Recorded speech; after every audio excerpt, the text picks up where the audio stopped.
இதை குறித்து பேச போறீங்க? வேற ஏதாவது சொல்லுங்கள்.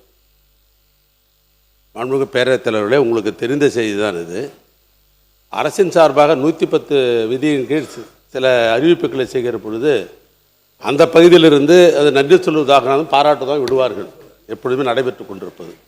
இது போன்ற தனி தீர்மானங்களை முதலமைச்சர் அல்லது சம்பந்தப்பட்ட அமைச்சர்கள் கொண்டு வருகிற பொழுது பிரதான எதிர்க்கட்சியை தான் முதலாக அது வாய்ப்பு கொடுக்குற பழக்கம் தான் இது வரைக்கும் இருந்திருக்கிறது. அதை நினைவூட்டுகிறேன். ஏன்னா அவரை நீங்கள் அனுமதிங்க, அப்புறம் நீங்கள் எல்லாருமே பேசுறது அனுமதி ப்ளீஸ். மரபு அதுதான் இது வரைக்கும் இருக்குது. இருங்க, அவர் தான் இருங்க, அவர் உங்களுக்கு தானே கொறட்டா, அவர் தானே, அவர் சொன்ன பிறகு நீங்கள் எதுக்கு சொல்கிறீங்க? அமைதியாக இருங்க. இல்லை, நீங்கள் சொன்னது புரிஞ்சுக்க முடியுது.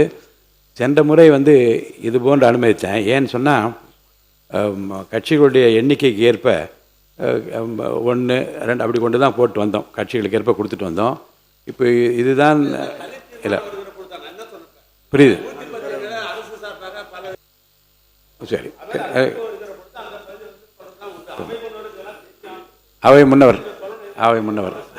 மாண்புமிகு பேரவைத் தலைவர் அவர்களே, மாண்புமிகு பேரவைத் தலைவர் விரும்புவது எல்லா கட்சியும் பேசி எதிர்க்கட்சியில் அதற்கான விளக்கத்தை சொல்கிற போது இன்னும் அது தெளிவாக இருக்கும் என்ற முறையிலே தான் அவர் அந்த சொல்லியிருக்கிறாரே தவிர வேறொன்றும் இல்லை.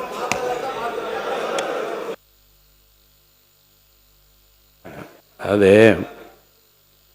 பேரவை விதி 98 தீர்மானம் ஒன்றை பேரவைத் தலைவர் பேரவைக்கு படித்து காட்டிய பின்னர் அவர் அழைக்கிற வரிசையில் உறுப்பினர்கள் அதன் மீது பேசலாம்.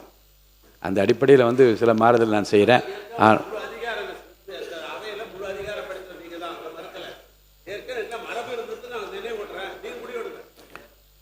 மாண்புமிகு உறுப்பினர் ஆர் செல்லச்சாமி அவர்கள்.